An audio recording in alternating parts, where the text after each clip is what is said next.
Welcome to SidekicksDirect, your source for the latest news and interviews straight from the Dallas Sidekicks. Help us grow the channel by hitting the subscribe button and being the first to be notified of new content from the team. Now, here's your host, Scott Wegener. Welcome into Sidekicks Direct. Put yourself in the boots of a soldier in the U.S. Army and take real steps towards becoming a leader while you make a real difference in the world around you. You'll gain leadership skills in one of more than 150 career fields and find out if you qualify. Take a step forward and become a leader that can make a difference. See yourself in our boots at goarmy.com/DFW. Again, welcome into Sidekicks Direct. We're excited today to welcome back Arthur Evo. So congratulations, signing again with the Sidekicks, coming back for another season, huh? Yeah, I'm excited. Obviously, didn't really end the season both personally and as a team the way we wanted, but excited to be back, and thank you for having me today. Excited to be here. Yeah, so speaking of not ending the season how you wanted, the last about a month and a half of the season, you were generally watching games on the sideline with us oftentimes behind the goal due to an injury. So what happened with the injury? What happened with the season? Looking back on it, do you wish things had gone a little bit differently? I mean, obviously, yes. With the injuries, kind of happens when you start to get older, I guess. And as you know, the indoor game is not the friendliest game on your body. So with the practice and all the games and probably the way I play doesn't help because I don't stop. I had a couple tears that luckily they're not super serious. I didn't need to have surgery or anything like that, just rest. So I'm feeling a lot better. I started to, get back on my Peloton, which is like my one thing that I can't go without. And I mean, obviously, the way the season ended, nobody wants to end the season not making playoffs, and nobody wants to end the season without even being able to play anymore. Yeah. So so you had some tears in your foot, correct? Actually, in my hip. Oh, in your hip. I thought I had seen you had some foot issues too. Yeah, I had a foot issue in the beginning that you were in the locker room when I was getting that shot, and that thing my God. Oh. Yeah, exactly. I still have nightmares about that needle. But that was just, something that was just sore, and then it went away within a week or two.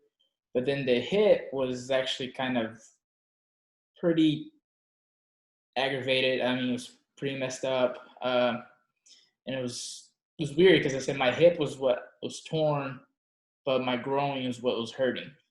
So I took an MRI. I was like, yeah, you have something in your groin, but it's really because of your hip. It was all connected. So I was like, you just got to not do anything for 3 months. I'm sure it's part of that song, like the hip bone's connected to the whatever bone and all that and all the muscles and everything. So the really unfortunate thing for me is I thought you were having a really great season. You were playing really well. You were scoring quite a bit of goals, really putting the pressure. And you were kind of a floating player. Like you played up top. You played a little bit of midfield. Would you say this was probably your best season as a sidekick? I think as far as impact, probably yes. I think Coach Bosa's first year was probably the year I scored the most goals.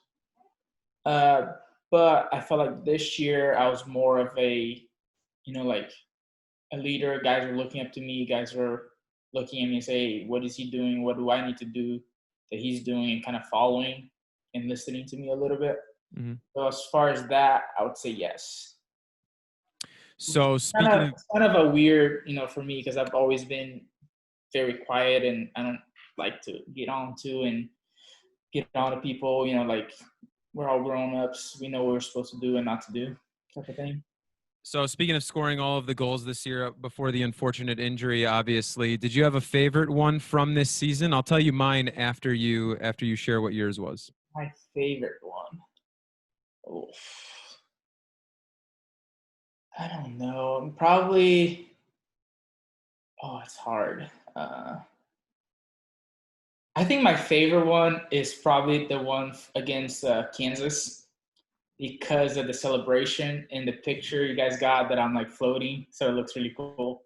But the one against Tacoma was nice too, that I stole the ball and dribbled all the way and then beat Waltman. That was a pretty nice goal. That was the one I was going to say, because Waltman comes out to try and, because you're one-on-one essentially, and you hit him with, you kind of roll over the ball, and beating Danny Waltman isn't something that's very easy, and you made it look very easy, and you scored with the right foot too, if I remember correctly. You're off foot, correct?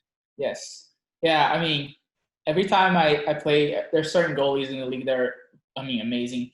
And every time I play against Danny, the movie Miracle comes to my mind when they're talking about the Russians. Like, if you score a goal against him, keep the puck, because it doesn't happen very often. It's kind of how I feel with Waltman. If you score a goal on him, remember, because it doesn't happen very often.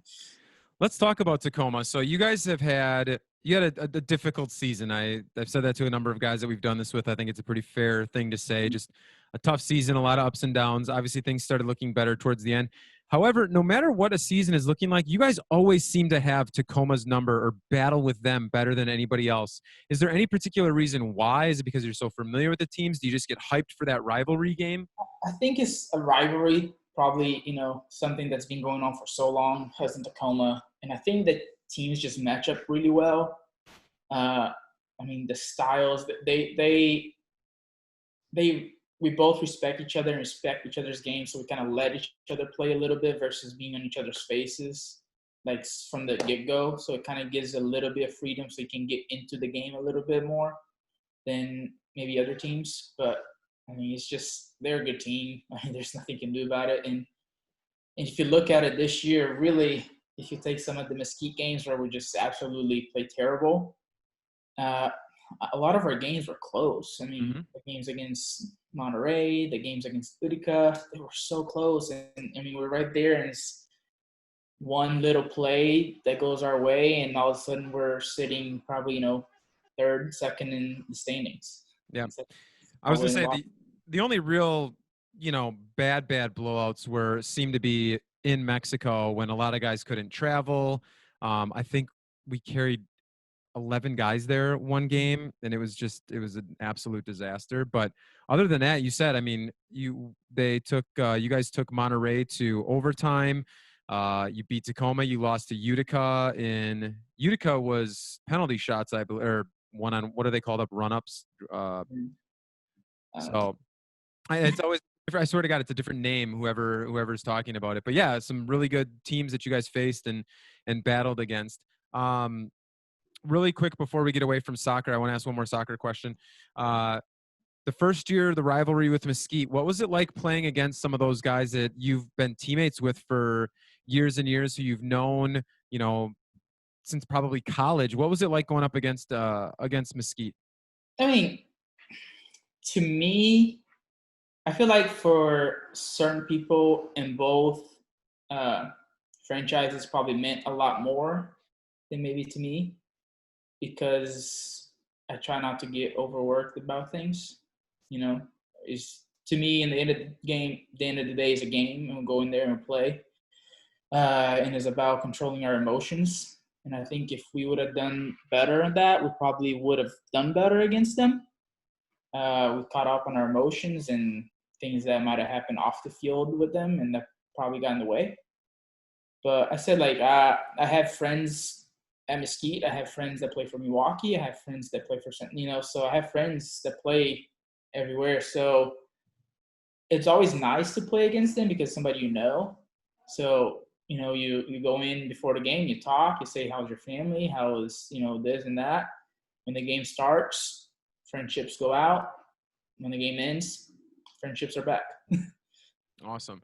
All right, I want to dip away from soccer. We'll come back to it towards the end here, but I want to talk about a recent trip that you took out to Telluride. We were talking a little bit about this before we started recording. Talk to me about the trip, some of the cool stuff you guys did, and then we're going to pivot that into your Instagram as well, because I'm really excited to talk about that. So tell me about Telluride. We went, it was kind of a last minute trip, actually, because we were scheduled to go to Canada. But obviously, with everything going on with COVID-19, we couldn't get out of the country. So we decided to last minute switch to Telluride, which is a place that my in-laws absolutely love. They go there every year. for a film festival in the fall. And this is pretty much where my wife grew up. I mean, she didn't grow up there, but they go there every year since she's little. So we decided to go over there, take our daughter over there, get out of the heat a little bit, which is awesome. So we stay there for about 10 days, and it's just an unbelievable place. I mean, it's just gorgeous. I mean, there's just nothing else to say. It's just, if you're into that type of thing, that, outdoorsy, mountain biking, hiking, going to look at waterfalls and lakes and all that kind of stuff, it's just an amazing place to go to. So let's hear about the mountain biking story. For those of you that follow Evo on Instagram, there was some info on it there, but what happened day one of mountain biking? Well, day one mountain biking, we decided to go mountain biking. Obviously, I've been doing it for a while. I mean, I grew up kind of in a similar, place in Brazil, not as high as that altitude and, all that kind of stuff. So we rented some mountain bikes and went. So we got there, and it hadn't rained in a while, so it was pretty dusty and, kind of slippery. So we just started the hike. We took the gondola up, go up the hike. We're going down, and it is really, really slippery. A lot of rocks and sandy, and so I'm pulling on the brakes, and I'm sliding everywhere. And then I was about to look back, and I just hear, "Oh no!" And boom, she goes down. Right. So she got up. She was a trooper. She did the entire rest of the trail all the way down. In the last 10 yards, she fell again. Oh no. Yeah, and then so she still has bruises in her legs right now. It looks like I shot her with a paintball. Oh my God. 2 weeks. So do you think it was the second fall that really put her over the top, where she was like, I'm good here? I think the first one is the one that really got her, Okay. so hard. The second one, she didn't fall as hard. She kind of lost control, and she jumped out of the bike so she wouldn't fall, kind of thing. But the first one, she went down pretty hard. Well, I was super jealous. I was following along on yours and Marissa's Instagram, checking out all the pictures. It looked absolutely gorgeous out there. I'm not a big mountain biker, but the hiking and things like that, the views you guys had were absolutely incredible. Unbelievable. There's one place I wanted to go, which is called Blue Lake. We didn't make it to it because it's a 6-mile hike. So we went about half of it. And it was funny because, you never know, because the mountain, it's cold. There's still snow in the mountains, all that kind of stuff. So we're going I'm going to put a jacket in my backpack just in case, type of thing. Because we're going to go up higher. It might be a little bit colder. So we're probably about 20 minutes in the hike. And we get to this first waterfall. And it was beautiful, right? But you had to go into this other path to go to the waterfall. And from the main trail to this waterfall, there was a 20-degree difference. Jeez. Which was crazy. So we got to it. It was so cold. Put my jacket on, and then we go back into the main trail, try to go up to, I think it's called Bridal Veil. And then we're going up, and, it's kind of sky's getting dark. And we're like, oh, my God, it's going to start, pouring on us. And it did start pouring. We're in the middle of the hike, and we're just like, let's go back. I was like, no, I'm not going back. We're here. Just go. And we're going, and she's looks at me, he's like, what is that in your jacket? And I was like, what are you talking about?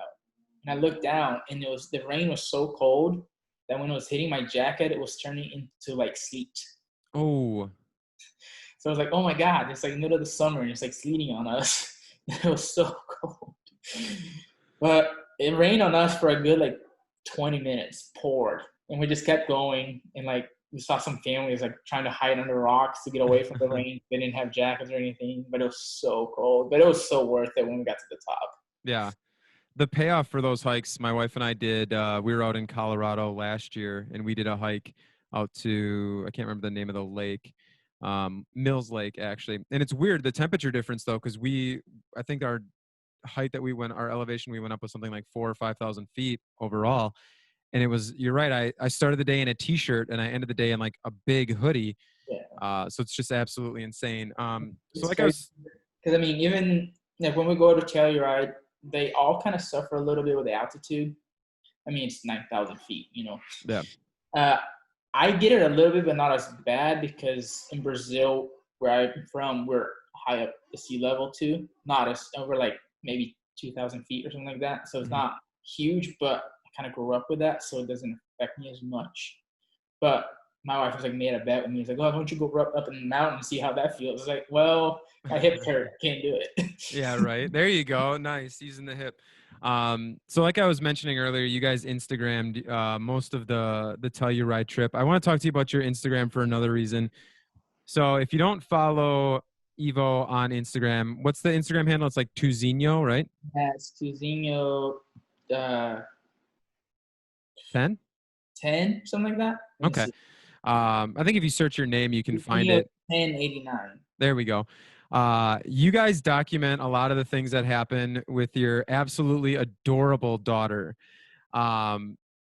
Is there a script for some of this stuff? Is this all off the cuff? Is she No, really it's just all that? like we're just sitting here and she starts doing something silly. I mean, 3-year-olds are crazy, and when she has my genes, it's even worse. So. But she does. I mean, yeah, for the most part, everything is natural. Only when my wife does cooking segments with our daughter, she does that. We might have to tell her what to do. Mm-hmm. Like, all right, now you're gonna put the sugar in, and tell her like, say you're putting the sugar in. But everything else is she's just, going. I love the dress up stuff that you guys do is really funny. The other stuff with Fred the Beagle. Yeah. I think those are some of my favorite Instagram posts as well. What I'm saying is everybody should follow you and your wife on Instagram because it's really honestly wholesome family fun and it's really, really entertaining.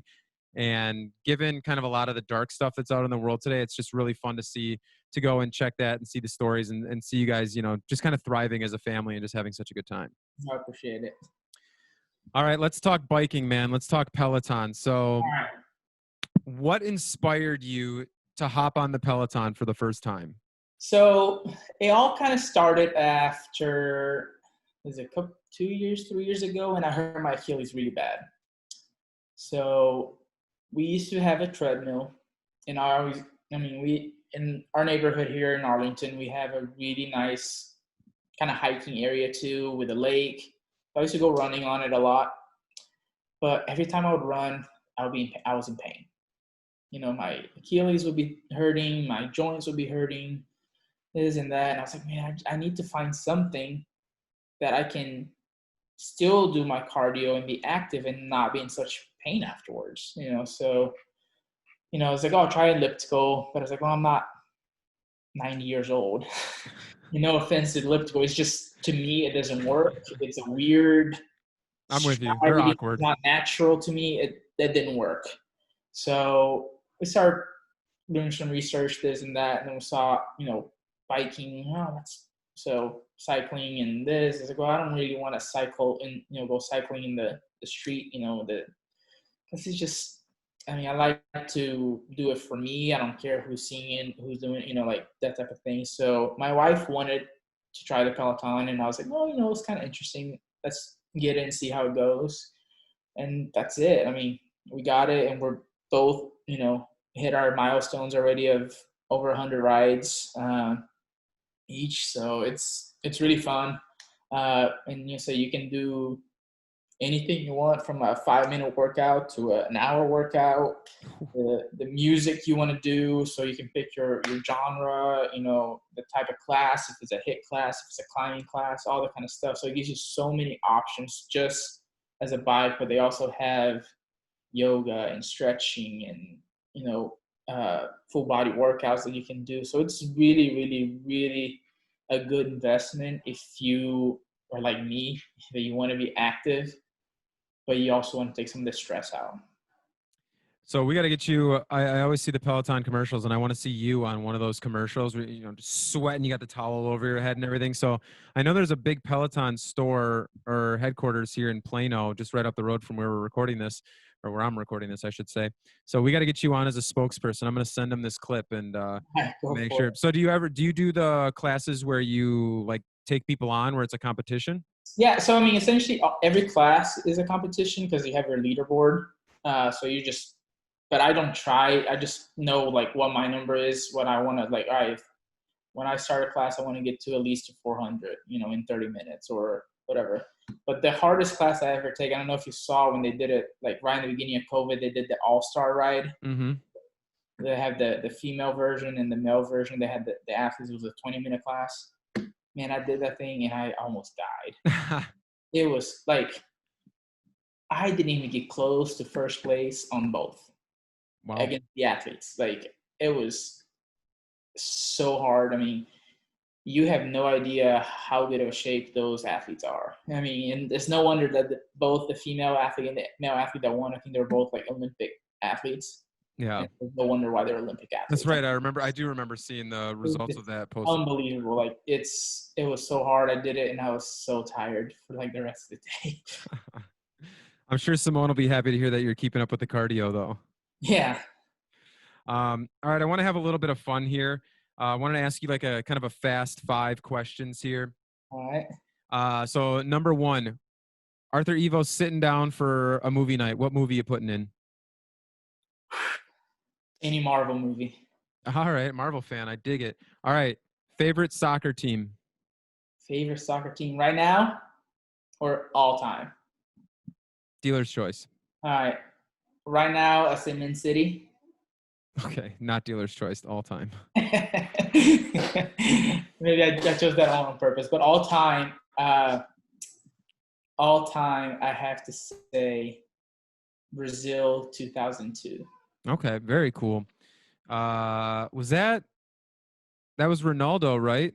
Ronaldo. Bad hair Ronaldo, the triangle on front. Yeah. Favorite player in the MASL to watch? Favorite player in the MASL to watch? Oof. I would say Nick Pereira. Oh, that's my favorite. I love Pereira, man. He's so good. So smooth for a guy that size. It's just unbelievable. He gives hope to all the big men like me who wanted better soccer careers. Favorite food to cook with your daughter? Ooh, favorite food to cook with my daughter. Not a huge cooker. But I said I probably have to try. I haven't yet, but to try this carrot cake I make. It's a Brazilian recipe. We'll try it with her for our next video. All right, I'll be excited for that one. And the final question that I have for you, how many goals do you think you're going to score in 2020, 2021? Right now I'll settle for 1. Okay. Because who knows what's going to happen, right? So I meant like if everything somewhat comes back to normal. Everything goes. A good year to me is about 10 to 15. Okay. Considering, the amount of games I play. I guess it also depends positionally for you as well, Yeah. since you kind of rotate back and forth between that forward and midfield. Is there a position you prefer between the two? Yes. And? I think everybody knows the answer to it. Okay. I don't like playing target. Love that midfield position, huh? Yeah, it gives me the freedom to move, and I think that's probably my biggest strength. Yeah, I was gonna say your ability to go side to side with the ball, get around defenders. There was a move earlier this season. I can't remember, but you had 2 guys on you. I can't remember who the team was, and you split them with a little rollover, step over with the left foot, and it was one of the cooler moves. And the shot got deflected, unfortunately, because it would have been a highlight. It was one of those goals where you're like, oh my God, we're gonna keep playing that one, Mm-hmm. So I want to take a little bit of a serious turn here. You had a post on Instagram a while ago. The Black Lives Matter movement had kind of just re-begun, I suppose, after the George Floyd death. And you had a pretty lengthy Instagram post that talked about racism that you've specifically dealt with. I suggest everybody go back and read it because it was really well thought out, well written, and just I was very impressed, man. I was proud to call you somebody. I was proud to call you a friend of mine, and to look at that and be like, that he's really is a great guy.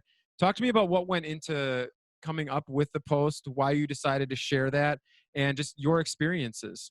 Yeah. So ever since that, the whole George Floyd happened, and all that, this Black Lives movement, which is, it's a great movement, it's a great cause, and I think we should all get behind it, because we're talking about other human beings, and if we can't have sympathy for other human beings, there's just something wrong with us. So I sat, and if it took a while for me to write that, because I sat on it and thought about it. And it kept me up. My wife, tried to talk to me about some stuff, and I was like, I don't want to talk about anything. I just have a lot on my mind that I'm thinking, and say I'm gonna just processing everything in my head. And the more I sat on it, I was like, I have to share. It's my responsibility as a educator, as an athlete, as a father, to share my story and to inspire people. And that was kind of what went behind it. So I kind of wrote a rough draft, put my ideas together, and my lovely wife, who was amazing, sat down with me, helped me put my ideas into the paper to the way that is professional and presented in a good way. So that's kind of how it went. And it's just, I've been through it, and I'm sure more people have been through it that have not said anything, because it said, like, when I said I was scared because I don't know what would happen, what can happen to me. I'm sure there's a lot of people that are sitting there with their own stories that they want to say something, they want to have a voice, but they're scared of what might happen to them if they share something or if they tell their story. Well, it really was brilliant, man. It was, as I said, it was thoughtful. It was everything that it needed to be. And again, I felt really proud to know you. Again, as a friend, as somebody who works with the Sidekicks as well. And I thought you represented the organization very well with your words and how well said it was. So I want to end this on obviously a little bit lighter note. That let's loosen things up a little bit here. What have you been doing during the quarantine? Are you a video gamer? Have you been catching more movies, watching shows? What's up with the quarantine? We watched about everything there's to watch on Netflix. Okay, fair enough. I said earlier, the movies, Marvel. I've watched every single Marvel movie once already. Okay. I'm a huge, huge Marvel fan, huge Captain America fan. Even the bad ones like Iron Man 3 and yeah, Thor: they're The not Dark my World? favorite. I have to sit through it and watch it. I said Iron Man 2, Thor: Dark World, not my favorites, but I watched it because I have to get through those in order to get the good ones. But I actually did it differently this time. I actually watched them not in the order that they came out, but the order that they fit into the universe. My wife and I are doing that right now. We're on Iron Man 3 right now. So I watched, Captain Marvel first, and Captain America, and on and on and on and on. And I don't get tired of those movies. I've seen them so many times, but I just kept watching. I actually just bought a Captain America movie poster to put in my media room. It's coming in this week. If you see, you come over to my house, you see, like I have toys that my girl plays with. She leaves them around. She has a Captain America she sleeps with. She just it's like I'm doing everything I can to her to make sure she chooses the right universe. That's awesome. Do you have a favorite out of all of the, what is it? Is it 22 films? 20? I don't know. I like them all. Obviously, Endgame was just, Yeah. My wife made fun of me because I cried, but whatever. It's 10 years worth of something, okay? Right. But I don't know. I really, really like Winter Soldier and Civil War. Yeah. And Black Panther was amazing.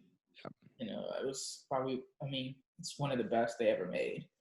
But I really like the Avengers movie with all of them together. So it's hard to pick one that's like my favorite, but it's just, I think it depends on my mood of that day. But Captain America to me is just the coolest superhero ever.